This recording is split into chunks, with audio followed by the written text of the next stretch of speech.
mbili ambazo zinatupa utata katika jambo hili. Hoja mbili hizi tofauti tunataka ambapo ndio msingi wetu tupate ufafanuzi.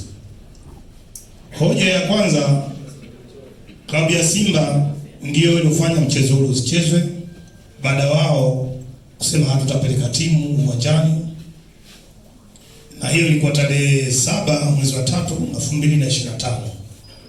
Lakini tarehe 8 mwezi wa 3 2025 bodi ya ligi ilielekeza kwa mchezo ule uko pale pale, na wakazidi kuhamasisha watu, wakakata tiketi, na bado ifahamike kipindi kile ilikuwa ni mwezi wa mfungo wa dini zote mbili.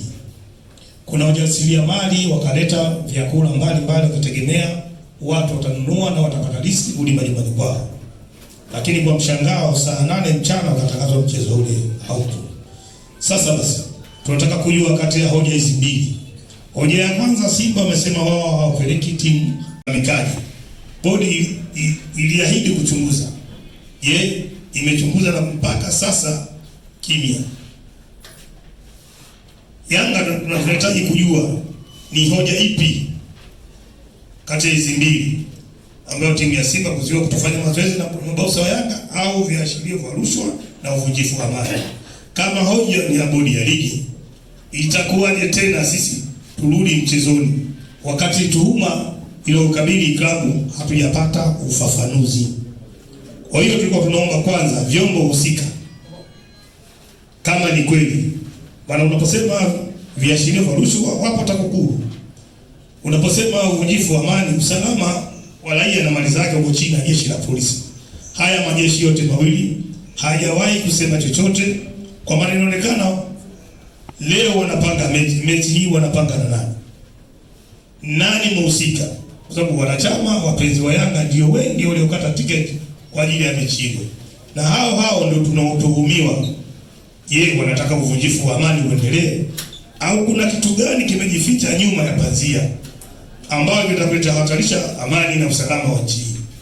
Kwa hiyo basi, baraza la wazee wa Yanga, wanachama wa Yanga, viongozi wa matawi na wapenzi wao, kwa kauli moja tunaunga mkono kauli yetu ile ile iliyoongelewa na kamati ya utendaji kwamba hatutacheza mechi mpaka tupate ufafanuzi wa hizi hoja mbili. Ni nani aliyosababisha mechi isichezwe, au bodi ya ligi mlalamikaji nani anakwenda kulalamikia mpaka kafikia hatua hiyo?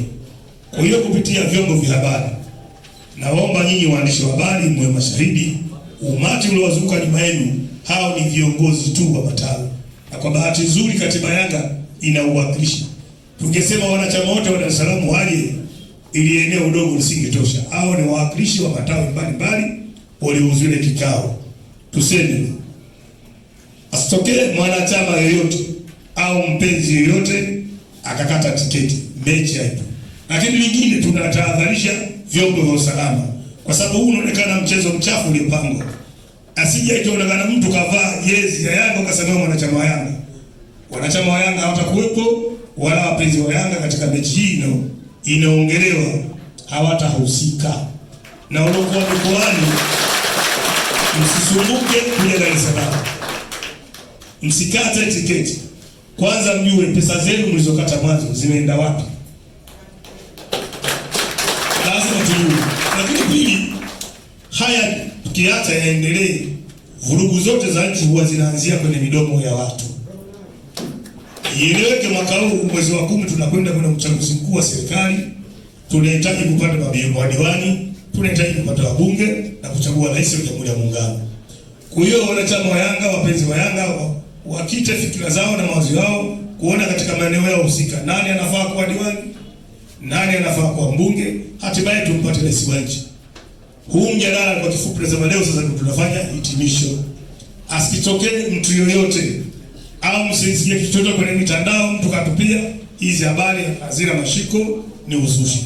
Ni waombe basi nyinyi waandishi, ili jambo mlifafanua. Lakini pia na mnapoambiwa jaribuni kuhoji, na bahati nzuri hizi hoja mbili hizi tutawagawia jamii mkazijenge hoja. Tujue kwanza, hata mtu anapoumwa unampeleka hospitali, daktari anapokuja kufanya uchunguzi, hatimaye mnapata majibu kwamba mgonjwa wako anasumbuliwa na kitu fulani. hata kama imekufa atasema kifo chake kimesababishwa na ugonjwa fulani. Lakini leo tunaomba uchunguzi. Leo unaambia Yanga atacheza. Hii timu sio mali yao. Hii Yanga ni club.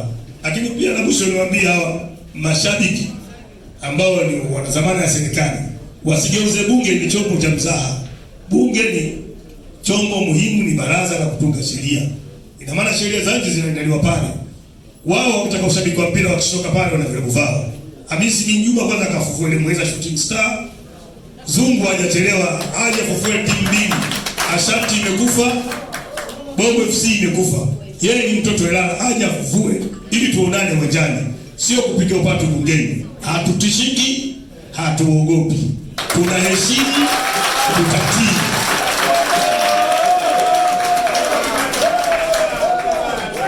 Narudia.